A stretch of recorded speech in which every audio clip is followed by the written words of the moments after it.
마지막에 요한계시록 끄트머리를 보면은 아멘 주 예수의 오시옵소서. 그 다음에 이제 축도 구절이 있죠. 그래서 결국 성경은 창조에서부터 쭉 삐뚤어졌다. 아무튼 창조에서부터 종말까지 진행되는 이야기예요. 이 글씨 보이세요? 안 작아요? 괜찮아요? 네, 그냥 진행할게요. 자, 창조에서부터 종말까지 성경이 진행되는데 이제 성경이 아까 말씀드렸듯이 구속사의 관점에서 보면은 구속사라는 게 이제 하나님께서 구원 사역을 어떻게 계획하셨고 실행하셨고 이뤄 나갈 것인지를 보는 게 구속사의 관점이거든요. 그런 관점에서 보면은 창세기의 처음에 창조로부터 시작이 돼서 창조 이후에 인간이 타락을 하게 되죠. 선악과를 먹고 그리고 타락하자마자 그 타락의 내용이 나온 창세기 3장이 채 끝나기도 전에 놀랍게도 하나님은 구속사역을 시작하십니다. 창세기 3장 15절인가? 거기 이제 원시복음이라고 많이 표현을 하는데요. 거기 이제 뭐 여자의 후손이 뱀의 머리를 밟을 것이다. 이렇게 하나님께서 말씀하시잖아요. 그게 이제 예수님의 어떤 초림이죠. 예수님의 임재하신가. 예수님이 이 땅에 오셔서 이제 그 모든 권세를 물리치시고 승리하실 것임을 나타내는 원시복음부터 구속이 바로 시작이 돼요. 그래서 글씨를 조금 더 예쁘게 써볼게요. 잠깐만요. 자, 구속. 안 된다. 그냥 할게요. 자, 그래서 창조, 타락, 구속, 종말로 볼 수 있는 게 성경의 전체적인 구속사예요. 자, 오늘 이 구속사를 중심으로 계속 얘기를 풀어가 볼게요. 그래서 오늘 제가 이렇게 발제를 하는 게 물론 메인 주제는 맥체인은 재밌게 읽자, 뜻깊게 읽자 이런 게 있지만 약간 부제를 달면은 맥체인으로 보는 구속사라고 생각하시고 따라오시면 됩니다. 자, 그런데 이 구속사를 보는 관점에서 창조 그리고 종말로 보는 하나의 큰 흐름 속에서 중간에 매우 중요한 사건이 하나 일어납니다. 다들 아시겠지만 예수님의 임재로 인해서 우린 인간이 다시 태어나게 돼요. 이걸 우리는 재창조라고 부릅니다. 자, 재창조를 어디서 볼 수 있냐면은 예를 들면은 어디였다? 고린도후서 몇 장 아무튼 고린도후서에 보면은 사도 바울이 이렇게 말씀하셨어. 그런즉 누구든지 그리스도 안에 있으면 새로운 피조물이라. 이전 것은 지나갔으니 보라 새 것이 되었도다. 그렇게 하면서 재창조가 일어납니다. 예수님이 오셨을 때. 그래서 이 재창조를 기점으로 구원의 방법이 바뀌어요. 그래서 예전에는 이제 옛 언약, 구약. 그래서 우리는 이걸 구약이라고. 옛 언약에 따라서 이제 제사장들에 이루어지는 매일매일의 제사, 그리고 이제 분기별로의 제사, 그런 여러 가지 의식들에 있어서 구원, 옛 언약에 의한 구원이 일어나고요. 예수님이 오신 이후에는 이제 예수님의 사역을 믿음으로 구원을 얻는 새로운 언약, 신약에 의해서 구속사가 전개가 됩니다. 그래서 우리가 성경을 구약과 신약으로 나누게 돼요. 자, 그런데 이렇게 반반이면은 그러니까 만약에 맥체인이 이렇게 구약, 신약 통으로 구성이 돼 있었으면 사실 큰 의미가 없겠죠. 그래서 여기에서 우리는 한 가지 더 볼 수 있는데요. 자, 이제부터 조금 본론으로 들어갈게요. 자, 창조가 맨 처음 되었을 때 이 창세기부터 시작되는 이 창조의 얘기가 결국 어떠한 시작으로 가거든요. 그 시작이 뭐냐면 바로 하나님이 자신의 백성을 이끌어 가시고 그 백성을 통해 자신의 나라를 이 땅에 세우세요. 아시겠지만 이스라엘 민족을 통해 이스라엘 나라를 세우게 되십니다. 그게 이제 처음 성경의 첫 파트의 어떤 시작, 하나님의 백성의 시작, 하나님 나라의 시작이 있어요. 그래서 이 파트에 해당되는 성경이 이제 창세기, 출애굽기, 레위기, 민수기, 신명기까지 일컬어지는 모세오경. 모세가 광야에서 40년 동안 이스라엘 백성에게 설교를 한 내용을 썼다고 보통 생각됩니다. 그래서 모세가 저자고요. 자, 그 다음에 이 신명기까지 해서 이제 가나안 땅에 들어가기 직전까지 가고 여호수아를 통해서 가나안 땅에 들어가서 이제 이스라엘 국가가 어느 정도 형태를 갖춰지기 시작해요. 그 이후에 이제 룻기 사사기를 거치면서 이제 그 사사 시대가 시작이 되고 사사 시대가 끝나고 사무엘상하 그리고 열왕기 상하 역대상하까지를 거치면서 이스라엘 국가에 대한 이스라엘 나라에 대한 얘기를 하게 됩니다. 그런데 자 그래서 여기서 하나님의 나라가 시작이 됐잖아요. 시작이 됐는데 하나님의 나라가 끝까지 가면 좋은데 이 시대가 오래가지 못하고 중간에 끊깁니다. 이 끊기고 나서 여기 이제 멸망이 있죠. 멸망이 있고 그 이후에 재건을 하게 돼요. 이게 두 번째 파트예요. 우리가 재작년이죠. 이제 재작년에 배운 내용을 돌아보면은 이 사사시대 그리고 왕정시대를 거치면서 이스라엘 나라가 이제 북이스라엘, 남유다로 나뉘었다가 북이스라엘은 아수르에 의해서 멸망하고 남유다는 바벨론에 의해서 멸망을 해요. 그게 이제 역대하 끄트머리에 나온 얘기거든요. 자, 그런데 우리가 여기서 멸망과 재건에 대해서 뭐를 봐야 되냐면요. 바로 성전의 멸망과 성전의 재건입니다. 자, 이스라엘 백성에게 성전은 아주 특별한 의미가 있어요. 이제 성막부터 사실 시작이 됐는데, 자, 오늘 우리는 이제 하나님께 예배를 드릴 때, 하나님 앞에 기도를 드릴 때 어떻게 하죠? 예수님의 이름으로 기도드렸습니다. 아멘. 이렇게 하잖아요. 그래서 우리는 오늘 사실 이제 물론 교회에 의한 공예배가 있지만 우리가 어디서든 어느 때든 말씀을 읽고 뭐 찬양을 하고 기도를 하면 어느 때나 할 수 있어요. 그런데 이 당시에는 하나님을 어디서 뵙냐, 언제 뵙냐라는 장소적, 시간적 제한이 너무 강하던 때였거든요. 그래서 당장 보면은 예를 들어서 성전에 보면은 성전이 이렇게 있으면 성전 뜰이 있고 그 성전 뜰 안에 성전 건물이 있고 성전 건물 안에 성소가 있고 성소 안에 또 지성소가 있고 지성소 안에 보면 또 여기 언약궤가 이렇게 있거든요. 이 언약궤 보면은 또 언약궤 위에 이렇게 막 그룹이라고 해서 이렇게 날개를 이렇게 이렇게 아무튼 이런 형상이 있어요. 여기에 이 자리를 이제 시은좌 은혜가 임하는 자리라고 해서 하나님이 이 성막 안에 그러니까 다시 성전 안에 성소 안에 지성소 안에 언약궤 위에 시은자 위에 딱 하나님이 임하셨고 이때 임하시는 것도 1년에 딱 한 번 대속제일에만 그것도 대제사장만 만날 수 있는데 그것도 매년이 아닐 때도 있었어요. 심지어. 그래서 이 당시에는 하나님을 어디서 만나느냐가 되게 중요한데 그때 바벨론에 의해 멸망하면서 예루살렘 성전이 파괴가 됩니다. 그래서 이스라엘 백성들에게 성전의 파괴는 뭘 의미하냐면요. 더 이상 우리는 하나님을 만날 수 없다. 우리는 더 이상 하나님과 상관이 없다. 라는 상황이 된 거예요.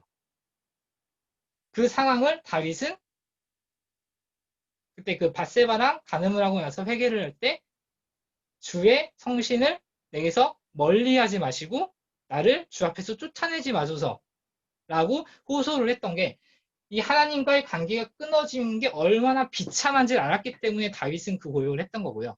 심지어 예수님도 십자가에서 마지막 말씀 중에 하나로 엘리 엘리 라마 사박다니 나의 하나님 어찌하여 나를 버리셨나이까 이렇게 하나님과의 관계가 물론 이제 예수님은 뭐 본인 자체가 하나님이셨지만 어쨌든 그 하나님과의 관계가 끊어지는 것이 얼마나 비참한지를 다윗과 예수님은 아셨던 거예요. 근데 그 상황에 이스라엘 백성이 처하게 됐어요. 결국 창세기로부터 시작했던 하나님의 나라가 오래 못 가고 금방 멸망이 됐어요. 그런데 하나님께서는 이 이스라엘 백성을 그대로 멸망 상태에 두셨냐? 아니죠. 그래서 성전의 재건이 시작됩니다. 아무튼 바벨론에 끌려갔던 포로들이 돌아오면서 이스라엘 성벽과 성전을 건축하기 시작해요. 그래서 성전을 건축한 게 우리가 얼마 전에 읽었던 에스라, 성벽을 건축한 게 어제까지 읽었던 느헤미야. 그래서 이 시기가 에스라, 느헤미야, 에스더 이렇게 세 시기의 재건이 진행이 됩니다. 자, 그런데 여기서 재건이 되는데 그리고 좀 참고로 말씀드리자면은 이때 왕정 시대 때 솔로몬이 성전을 세우잖아요. 다윗이 이제 준비를 하고 세우지 못하고 솔로몬이 성전을 세우는 걸 1차 성전이라고 하고요. 이때 포로로 돌아와서 세운 이때 성전을 뭐 에스라가 세우긴 했지만 학사 에스라가 세우긴 했지만 에스라 성전이라 하지 않고 스룹바벨 성전이라 해요. 그래서 사실 에스라의 약자가 몇 세인지 모르겠는데 스룹바벨 아니에요. 죄송합니다. 자, 다시 이때가 2차 성전이라 하거든요. 그리고 3차 성전도 있긴 한데 3차 성전은 인정하지 않는 견해도 있고 해서 넘어갈게요. 자, 근데 어쨌든 이 세 시기에 이스라엘 백성이 재건이 됩니다. 이스라엘 나라의 재건이 성전의 재건으로 드러나요. 그래서 이제 이스라엘 백성이 다시 하나님을 만날 수 있게 됐어요. 그게 에스라, 느헤미야, 에스더 시기에 일어납니다. 자, 그런데 여기서부터는 좀 헷갈려요. 자, 원래 그러니까 성경이 이제 이렇게까지 쭉 순서대로 오다가 그 이후에 갑자기 튀어나오는 게 이제 6기, 시편, 잠언, 전도서, 아가라는 시가서가 나오고요. 그 밑에 이제 선지서가 나옵니다. 선지서가 이사야, 예레미야, 애가, 에스겔, 다니엘, 그리고 호세야, 요엘, 아모스, 오바댜, 요나, 미가, 나움, 하박국, 스바냐, 학개, 여기는 잘 써야 돼. 학개, 스가랴, 말라기 잘 써야 돼. 학개, 스가랴, 말라기. 이렇게 이제 여기가 시가서, 대선지서, 소선지서인데 이 두 선지서의 차이는 그냥 분량이에요. 여기 분량이 많고 여기 분량이 적어요. 그래서 대소 이렇게 부르는데 자, 여기서 좀 헷갈리는 게 이 시가서의 시기가 6기는 이 맨 윗줄에 올라오고 이 나머지 4개는 이 둘째 줄이고요. 자, 다시. 그래서 그냥 그리고 여기가 이렇게 해서 스바냐까지 요만큼이 이 첫 번째 시기에 해당이 돼요. 시기상으로는. 그래서 조금 이제 성경을 읽으면서 여러분이 이제 우리가 이제 느헤미야 있고 좀 있으면 여기 에스더 있잖아요. 에스더 끝나고 욥기부터는 다시 욥기는 아마 여기 족장시대 여기 창세기 출애굽기 이쯤으로 보고 뭐 시편은 여기 이제 다윗 솔로몬 있던 때니까 이렇게 되고 그리고 이제 이 왕정 시대가 진행이 되면서 이스라엘 백성이 또 하나님을 찾지 않고 막 이렇게 왔다 갔다 할 때 하나님께서는 이제 이 선지자들을 보내셔서 이스라엘 백성을 계속 돌이키고 설교하고 예언하고 그렇게 하시지만 이들이 그 얘기를 듣지 않고 이제 멸망당하게 되죠. 그런 얘기예요.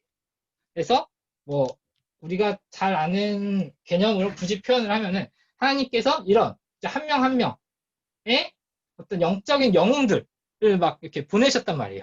그 영적인 영웅들이 막 이렇게 다 같이 모여서 활동하는 게 이때예요.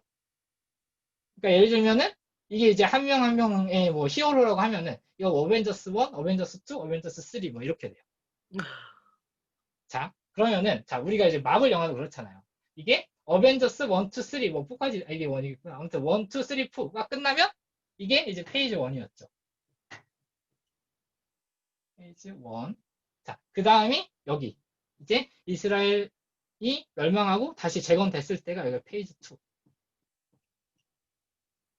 그런데 이렇게 해서 멸망당하고 당신이 성전을 재건해서 이제 하나님을 다시 만날 수 있게 됐어요. 근데 이스라엘 백성들이 또 예전과 똑같이 행동하기 시작합니다. 느헤미야에서 뭐 그제랑 어제 읽으셨겠지만 뭐 이방 여자들과 결혼을 하고 그런 일들이 또 일어나요.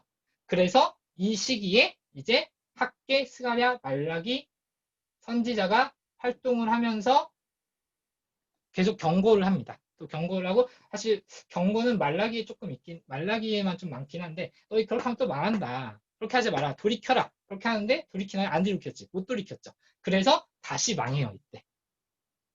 그래서 이때 이제 우리가 신구약 중간사라고 부르는 400년 정도의 시간이 시작이 됩니다.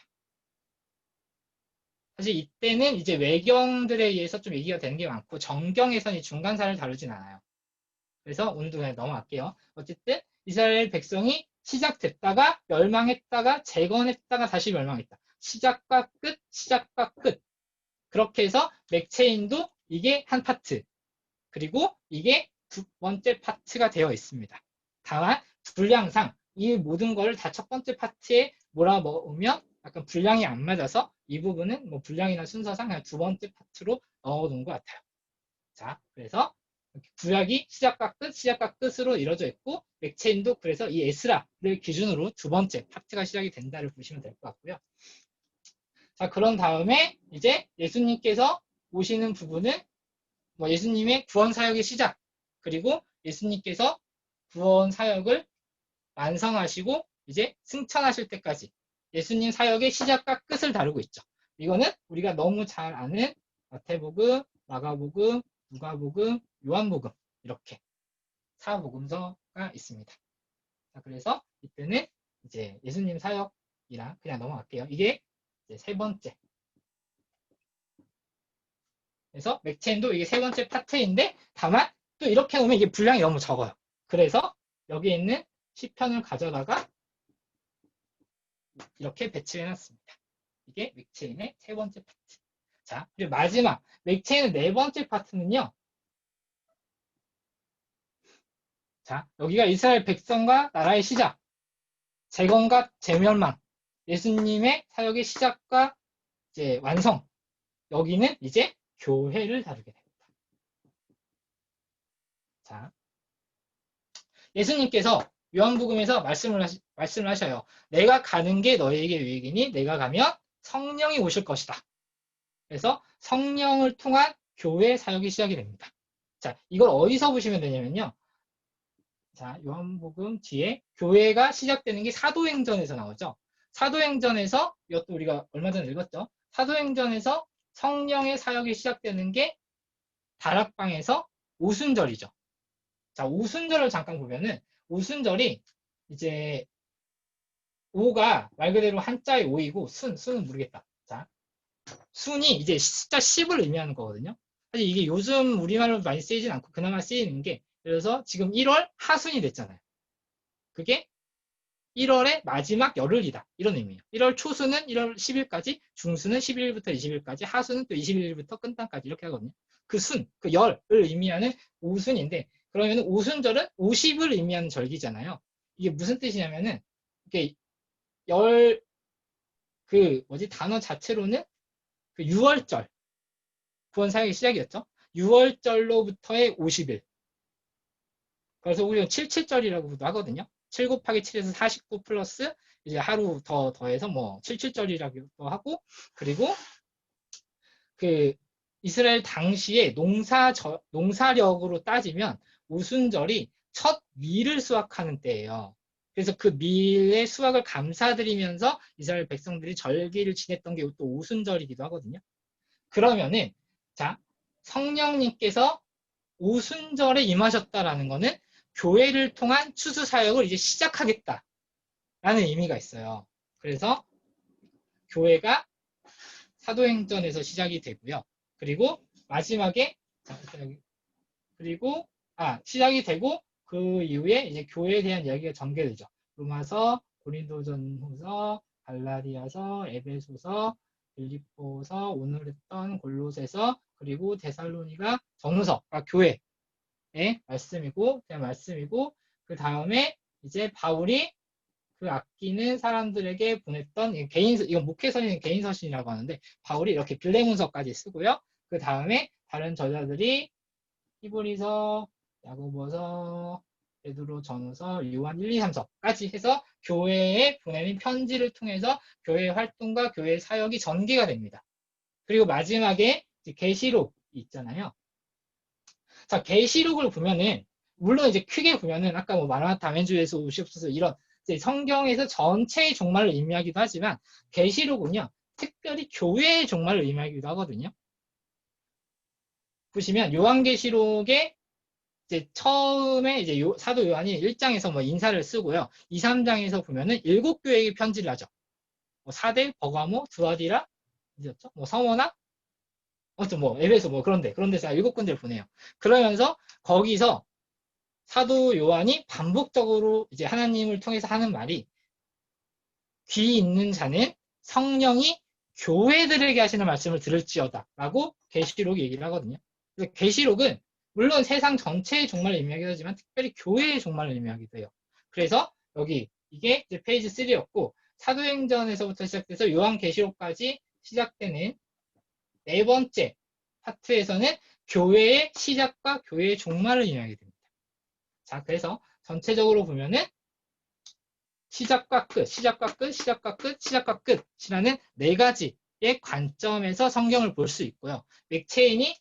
맥체인이라는 분이 과거에 이런 성경의 전체적인 흐름을 보면서 약간의 분량을 조절해 가면서 성경을 4등분해서 성도들이 이렇게 성경을, 그러니까 맥체인을 따라 읽으면 이런 관점들, 이런 구속사의 관점들, 구속사를 주제로 하는 성경 전체를 관통하는 반복되는 구속사에 대한 얘기를 이제 이렇게 공부하면서 책을 볼 수 있도록 이렇게 맥체인 성경 읽기표를 참 탁월하게 작성을 해주셨습니다.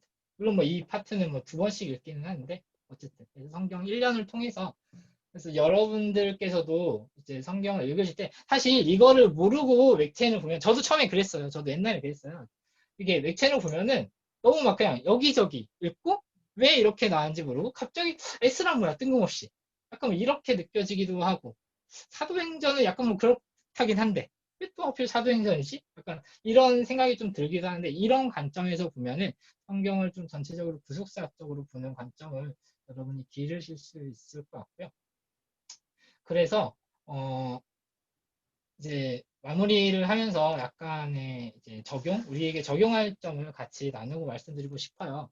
첫 번째로는 보시면 아까 제가 말씀드렸듯이 이스라엘 백성은 당시에 어디에서 예배를 드리느냐가 엄청 중요했거든요. 그래서 성전이라는 장소적인 개념이 너무너무 중요했고요. 그래서 요한복음 4장에서도 보면은 사마리아 여인이 예수님께 그래서 묻는 게 어디에서 예배를 드려야 됩니까? 예수님께 물어요. 근데 예수님의 답은 그래, 네가 어디서 예배를 드려야 한다가 아니라 예수님의 답은 영과 진리로 예배를 드려라 였거든요. 그래서 우리가 구약 시대 때는 하나님께서 딱 정해진 곳에서 정해진 시간에 정해진 사람만 하나님을 뵐 수 있었지만 이제 우리는 성령과 진리이신 예수님을 따라서 어디서든 예배를 드릴 수 있음에 감사하시면서 올해 성경 1독을 하셨으면 좋겠고요. 또 하나 보셨으면 좋겠는 게 하나님께서 창조를 통하여서 끊임없이 구속사를 이끌어 오고 계신 하나님께서 우리를 만드신 하나님께서 우리를 얼마나 잘 알고 계셔서 어떤 상황에서도 우리를 포기하지 않으시고 멸망당한 이스라엘 백성을 다시 일으키시고 또 멸망당한 백성을 다시 예수님을 통해서 다시 부르시고 그리고 예수님의 사역이 완성되신 후에도 그대로 이 세상을 떠나가시는 게 아니라 또 교회를 통해서 이 사역을 또 전개하고 계심에 우리가 감사할 수 있는 그런 청년들이 됐으면 좋겠습니다. 그래서 잠시 기도나 묵상을 좀 하셨으면 좋겠는데요. 제가 이렇게 찬양 곡을 하나 이제 화면을 통해서 공유를 드릴 거예요. 이 곡을 우리가 지금 뭐 싱크나 그런 문제가 있어서 온라인이랑 같이 부르진 않을 텐데요.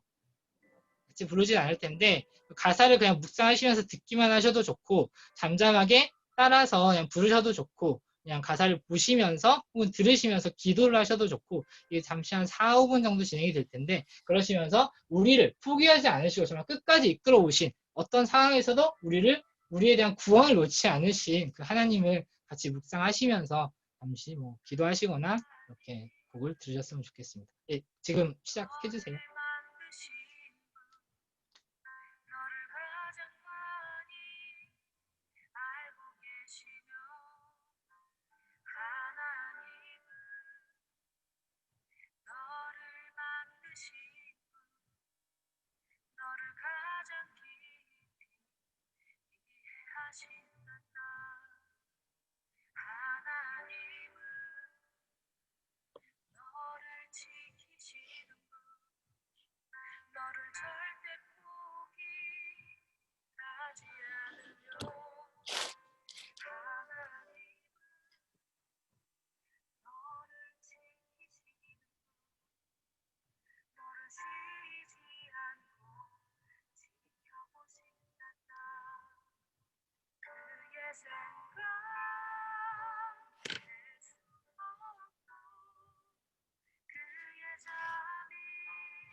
생각 셀 수 없고 그의 잠이 무rum하며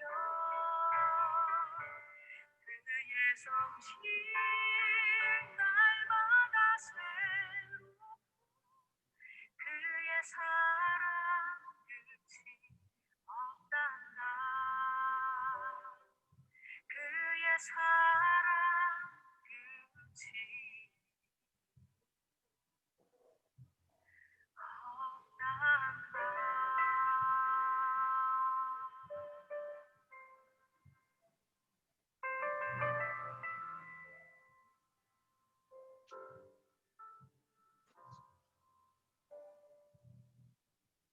네, 제가 기도하고 마치겠습니다. 사랑하신 하나님 아버지, 올해 저희 교회와 또 청년부의 성경 일독이라는 정말 귀한 목표를 함께 나누게 하시고 함께 가지게 하시니 감사드립니다. 올해 우리가 정말 주님의 말씀을 가까이 하며 주님의 말씀을 읽을 때 정말 그냥 읽는 것이 아니라 우리 주님께서 우리를 끝까지 포기하지 않으시고 어떻게 이끌어 오셨고 어떻게 구원하셨는지를 더욱더 깊이 느끼며 알며 그래서 더욱더 주님을 사랑할 수 있는 그래서 더욱더 주님께 순종할 수 있는 그런 청년부와 우리 아람제일교회 될 수 있도록 주님 도와주시옵소서. 이 모든 말씀 예수님의 이름으로 기도했습니다. 아멘. 아멘. 네, 이제 감사합니다. 예, 수고하셨고요. 은혜랑 가영이는 녹화를 여기까지 해주시면 일시정지가 됐다가 이따 회의 나가실 때 아마 동영상 변환이 될 거예요. 당하지 마시고 좀 기다리시면